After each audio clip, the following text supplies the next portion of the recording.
Por acaso você tem alguma justiça em si mesmo? Não. Não. Ainda bem que você reconhece isso, Martin. E ainda sobre isso está lá em Hebreus. E quase todas as coisas são, pela lei, purificadas por meio do sangue. Sem derramamento de sangue não há remissão. A Bíblia não está em harmonia com a doutrina católica. A doutrina católica se baseia na tradição. É pagã. É babilônica. Você é salvo pelas suas obras. Não se acredita nas coisas que Deus disse. Vamos dar uma olhada no posicionamento protestante. Catequismo de Heidelberg. Como é a sua justiça diante de Deus? Resposta: apenas por meio de uma verdadeira fé em Jesus Cristo.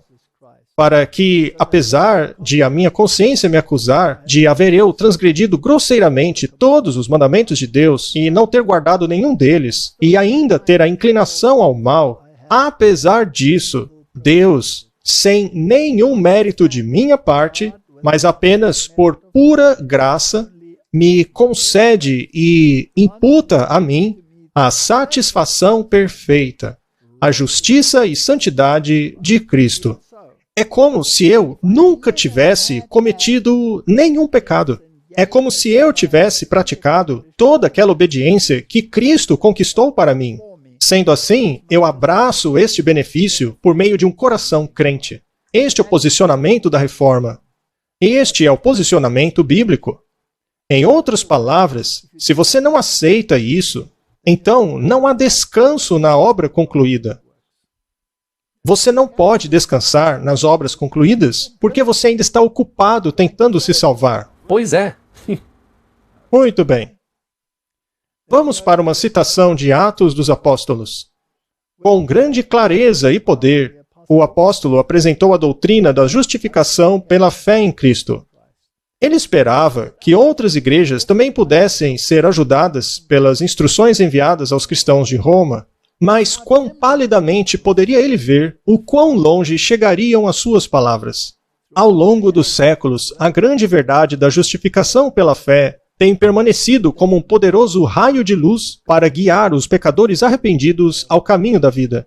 Foi essa luz que dissolveu as trevas que aprisionavam a mente de Lutero, revelando a ele o poder do sangue de Cristo para perdoar os pecados. A mesma luz tem guiado milhares de almas sobrecarregadas pelo pecado para a verdadeira fonte de perdão e paz. Todo cristão deveria agradecer a Deus por aquela carta escrita à Igreja de Roma.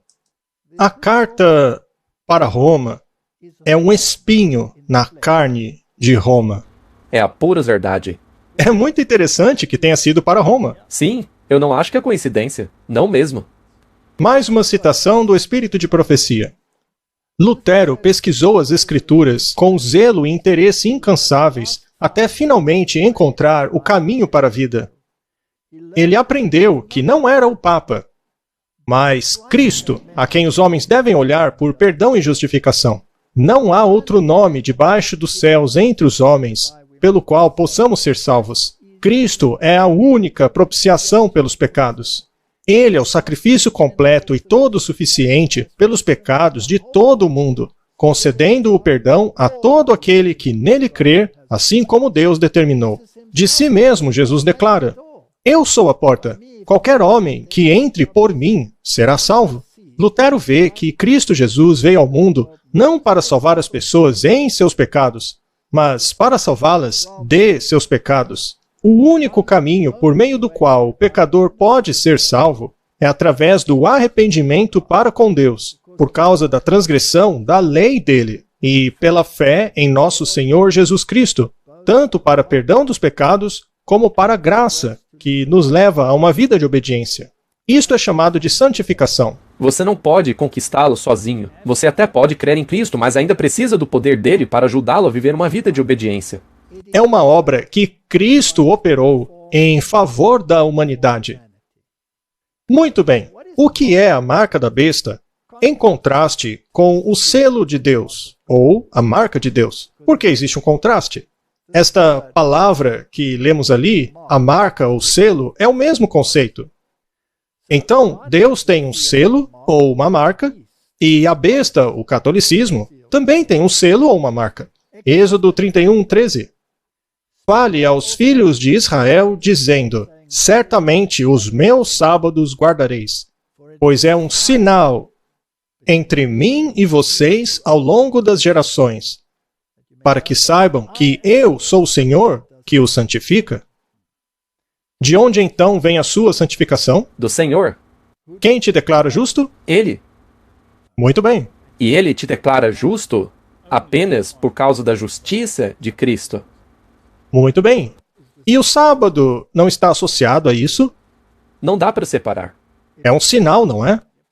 Martin, se você guarda o sábado, você está assim celebrando as obras concluídas da criação. Aham. De acordo com Deuteronômio, você também está celebrando a obra concluída da salvação. Sim. Os israelitas não foram retirados do Egito pela força de Deus? Ou será que saíram por sua própria força? Isso é muito interessante, porque Moisés achava que seria pela própria força dele, mas após 40 anos no deserto, ele mudou de ideia. Ah, muito bem. É possível separar o sábado do sinal da santificação e salvação? Não. Êxodo 31:14. Portanto, vocês deverão guardar o sábado, pois é santo para vocês. Qualquer um que o profanar será morto. Qualquer um que fizer qualquer obra nele, essa alma será cortada de seu povo. Portanto, o sábado representa o descanso, sendo também o oposto de obras. Exatamente. É curioso que sejamos acusados de ter uma religião baseada em obras, não é? Dizem que somos legalistas. Legalistas. Mas, Martin, se o sábado significa descanso, o que ele tem a ver com obras? Na verdade, se ele significasse obras, nós morreríamos. Sim, porque aí não estaríamos guardando o sábado de acordo com seu significado. Muito bem, então o sábado está ligado a isso, correto? E vai ficar ainda mais interessante. O manto da justiça. Ezequiel 16:14. Sua fama espalhou-se entre as nações por sua beleza. Deus está falando sobre o seu povo aqui. Por sua beleza, pois ela era perfeita, por causa do esplendor que eu coloquei sobre você, diz o Senhor Deus. Porém, você confiou em sua beleza e usou sua fama para se tornar uma prostituta. Você concedeu seus favores a todos os que passaram por perto e a sua beleza se tornou deles. Muito bem, como somos declarados perfeitos? Por meio de Deus. Por causa dele. Sim, por causa da obra dele. Por causa dele. Ele nos faz perfeitos. Somente ele. E como nós somos salvos, Martin? Por meio dele e da sua justiça. Porém, eles não gostaram. Queriam a sua própria beleza por meio de suas próprias obras. Mas não podemos nos salvar por nossas obras, apenas pela justiça de Cristo. Mateus continua essa história quando ele relata essa parábola de Jesus. E quando o rei veio para ver os convidados, ele viu um homem que não possuía a veste nupcial. E ele disse: amigo, como entrou aqui se não tem a veste nupcial? E ele ficou mudo. Então o rei disse aos seus servos: atem os seus pés e mãos e lance-o para fora nas trevas, onde existe choro e ranger de dentes. Podemos ser salvos com a veste errada, Martin? Não. Veja, se você permanecer com a sua própria veste, você está perdido. É necessário ter a justiça de Cristo. Não é importante fazer a escolha certa? Qual é a consequência da escolha errada? ser lançado fora, no meio das trevas. Esta veste nupcial é o manto da justiça que somente Cristo nos oferece, o qual nos apropriamos por meio da fé. Temos aqui uma citação de Mensagens Escolhidas. Muitos têm escrito a mim, me perguntando se a mensagem da justificação pela fé é a mensagem do terceiro anjo. E eu tenho respondido que a mensagem do terceiro anjo verdadeiramente é a mensagem da justificação pela fé. Ela é totalmente a terceira mensagem. Martin, portanto, é uma mensagem negativa ou positiva? Aí que tá, é uma mensagem positiva. Mas se você se recusar a aceitá-la, as consequências são muito negativas. Neste caso, de fato, não é uma mensagem positiva. Muito bem. Mais uma citação. Esta mensagem deveria levar de maneira mais preeminente diante do mundo o Salvador crucificado, o sacrifício pelos pecados de todo o mundo. Com certeza, ela apresenta a justificação pela fé. Ela convida as pessoas a receberem a justiça de Cristo. Convida as pessoas a receberem a justiça de Cristo, que é manifestada em obediência a todos os mandamentos de Deus. Que profundidade, hein, Martin? Muita. Isso não está em harmonia com a Bíblia. Eles descansam, mas suas obras os seguem. Então, as obras são a consequência da aceitação da justiça de Cristo. Temos que ter fé em Jesus. Jesus não andava em harmonia com os mandamentos? Ele não guardava o sábado? Claro que guardava. Não deveria eu guardar também? O problema é que, como você mencionou antes, se você disser a alguém que guarda o sábado hoje, te acusam de legalismo. Ora, por que Jesus guardou? Não para ser legalista, mas porque era uma consequência natural de sua obediência ao Pai. É claro. Precisavam ter os seus olhos dirigidos à pessoa divina, seus méritos, seu amor imutável por toda a família humana. Todo o poder foi dado nas mãos dele, para que ele pudesse dispensar ricos dons aos homens, o dom sem preço de sua própria justiça à humanidade sem esperança. Esta é a mensagem que Deus ordenou ser dada a todo o mundo. Ela é a terceira mensagem angélica, que deve ser proclamada com uma alta voz e impulsionada pelo derramamento do seu Espírito em grande medida. Não se pode divorciar a justiça de Cristo da terceira mensagem angélica. É a essência, em verdade, é a sua garantia, é a substância da terceira mensagem angélica. Mas ela tem algo que ver com a maneira como você age, porque também tem que ver com algo na sua mão. Certo. Muito bem, Martin. Vamos esclarecer qual é o pilar central da reforma. Lembre-se que eles esqueceram-se de seus caminhos. Exato. Desviaram-se do caminho. Precisam se lembrar. Eles tinham a beleza dada por Deus, mas a abandonaram. De acordo com Martinho Lutero, conforme a sua doutrina da justificação pela fé, nada nela pode ser rendido ou submetido. Não se pode abrir mão de nada concernente a esta doutrina, pois é o coração do Evangelho. Se a questão da justificação pela fé for perdida, toda a doutrina cristã está perdida ao mesmo tempo.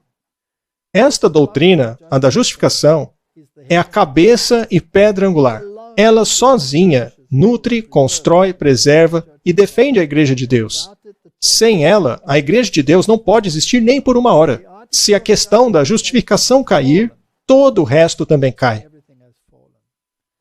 A Babilônia Caiu. caiu? Caiu.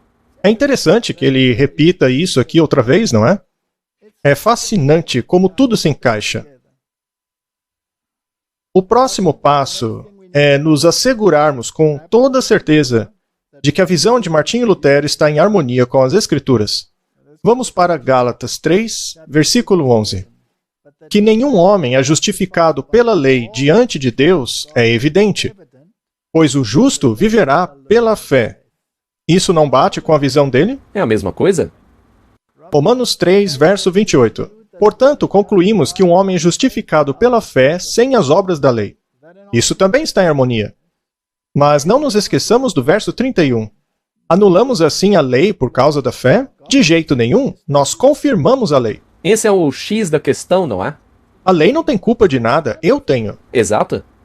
E Cristo morreu justamente porque a lei foi transgredida. Se a lei pudesse ser mudada, ele não precisaria ter morrido? Pois é. Na verdade, a cruz é a prova de que a lei permanece. Eu não sou justificado por guardar a lei, porque estamos mortos. Um homem morto não pode guardar a lei. Eu preciso ser justificado por Cristo. Eu preciso ter a justiça dele imputada em mim para que eu tenha vida. E a vida que agora eu vivo é a vida do Filho de Deus que vive em mim. E o resultado natural disso é a guarda da lei. Claro, a lei é confirmada. E as obras são resultado disso. Apocalipse 12, 17. E o dragão irou-se contra a mulher, e saiu para fazer guerra contra o remanescente de sua semente, aqueles que guardam os mandamentos de Deus e têm o testemunho de Jesus. Eles não guardam os mandamentos? Isso é legalismo? Não. É uma consequência natural. A guarda dos mandamentos é justamente a consequência da fé. Deus não quer que você entre em harmonia com a vontade dele? Então devemos guardar os mandamentos. Romanos 10, verso 3. E eles, estando ignorantes da justiça de Deus e tentando estabelecer a sua própria justiça, não se submeteram à justiça de Deus. Filipenses 3, versículo 9.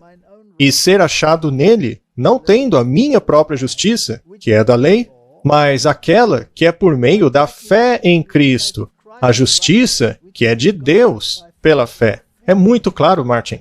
As Escrituras nos dizem que esse é o único caminho da salvação. Qualquer coisa fora disso é espúria. Temos aqui uma citação do Espírito de Profecia. Apenas aqueles que recebem o selo do Deus vivo poderão passar pelos portais da santa cidade. Esse é o nosso objetivo, correto? Mas há muitos que tomam sobre si mesmos responsabilidades com relação à obra de Deus que não são crentes de coração. Enquanto permanecerem assim, não receberão o selo do Deus vivo. Eles confiam na sua própria justiça, a qual o Senhor vê como tolice e presunção. Este é o coração do Evangelho. Não se pode abrir mão disso de maneira alguma. Isso é inegociável. Martin, não faz muito tempo, o mundo testemunhou a assinatura de um documento conjunto da Declaração sobre a Justificação. Dos protestantes junto aos católicos. Exato, os protestantes voltando em harmonia ao catolicismo. Mas no passado, os dois eram como luz e trevas. Isso nem faz sentido. Vejamos o que aconteceu.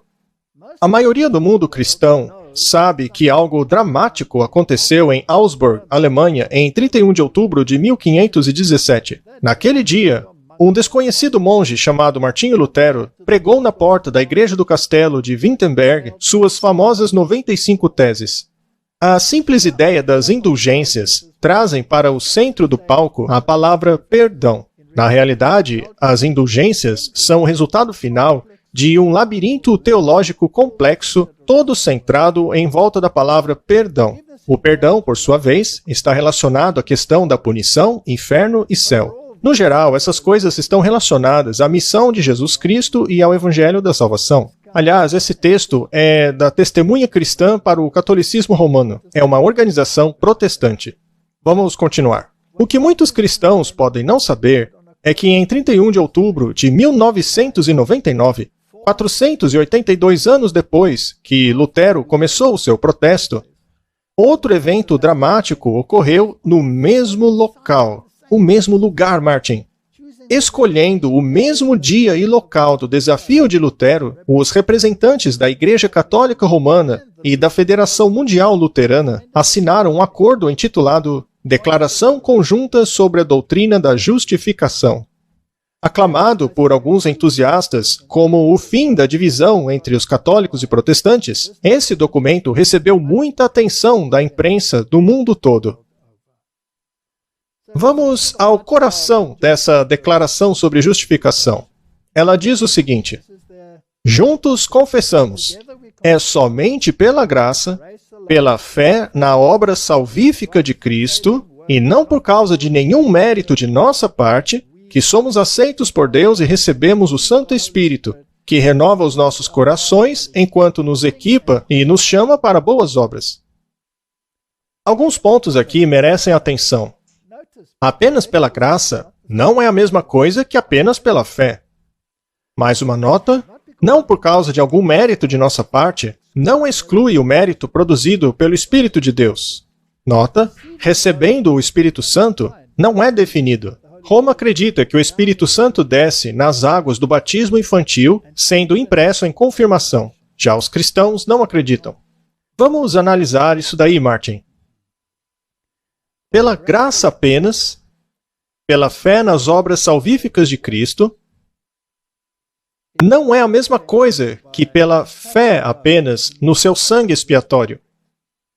É muito diferente. Isso tem que ver com o tal tesouro de méritos. Sim.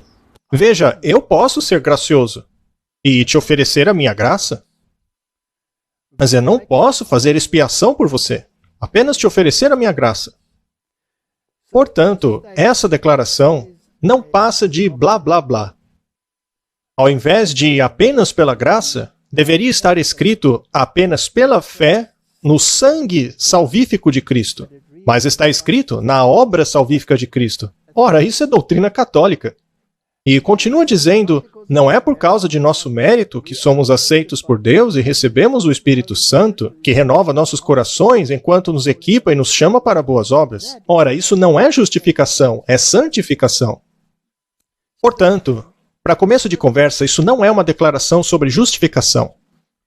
É apenas uma reescrita para, aparentemente, agradar os protestantes, mas no fundo é pura doutrina católica. Ao assinar esse documento, os protestantes não estão apenas fazendo uma concessão, mas estão se vendendo completamente. O que disse Tony Palmer, com o aparente consentimento total do Papa Francisco? Ele disse, nós, ou seja, os protestantes que assinaram a declaração conjunta, não estamos mais protestando a doutrina da salvação da Igreja Católica. Nós agora pregamos o mesmo evangelho. A palavra está ali, gente. Ora, mas a palavra é graça e não fé. Martin, isso é uma distorção repugnante, inacreditável. Qual era a visão de Lutero sobre essa questão? A negociação sobre um acordo nessa doutrina me desagrada completamente, pois isso é impossível, a menos que o Papa e seu papado sejam abolidos. Fujam daqueles que buscam um meio termo nessa questão. Pensem em mim depois que eu estiver morto e esses homens do meio termo aparecerem, pois nada de bom virá deles. É impossível uma concessão. Esta declaração não é uma concessão? 100%. Infelizmente, os protestantes voltaram aos braços da mãe. Eu vou ainda mais longe, dizendo que isso não é uma concessão. Uma concessão é quando alguém abre mão de alguma coisa e o outro lado também. E aí você chega num acordo. Isso é uma entrega total. Sim, porque Roma não mudou nada. Roma não abriu mão de nada. Ela apenas refraseou para enganar os tolos protestantes que caíram direitinho. E assim, em 1999, nós temos o Christian Krause, Edward Idris e o Cardeal Cassidy assinando a declaração conjunta sobre a doutrina da justificação. Não foi uma declaração conjunta, foi uma venda total do protestantismo. Foi uma rendição. Sim, uma rendição. E os metodistas se uniram a essa declaração. Mais tarde, eles assinaram o documento também. Logo depois, o mundo evangélico também assinou, assim como a Comunhão Mundial das Igrejas Reformadas, todos se uniram a essa declaração de justificação. Todos assinaram. O protestantismo não vendeu a sua doutrina central, Martin? Sim. Se eles compreendessem o verdadeiro significado de expiação e sua relação com a lei de Deus, não teriam caído nessa armadilha. Correto. Mas uma vez que abriram mão da lei, dizendo que ela hoje é irrelevante, tornaram-se alvo fácil dessa armadilha. Ao lermos o livro Caminho a Cristo, um dos livros mais maravilhosos que existem no mundo, leremos o seguinte: todo coração deve se submeter a Deus. Do contrário, a mudança nunca ocorrerá em nós, por meio da qual somos restaurados à sua semelhança. Nossa natureza é separada da de Deus.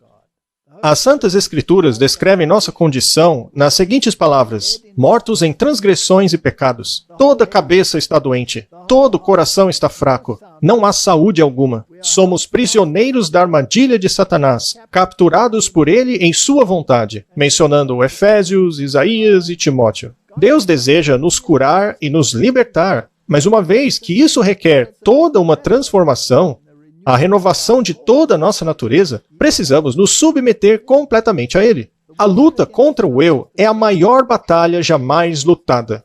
A submissão do eu, a rendição de tudo à vontade de Deus, requer uma luta. Mas a alma precisa se submeter a Deus antes de poder ser renovada em santidade. Eu não posso contribuir, apenas submeter-me. Submeter-se e então deixar Deus trabalhar em você. Correto? Temos um exemplo famoso na Bíblia, em Lucas capítulo 18.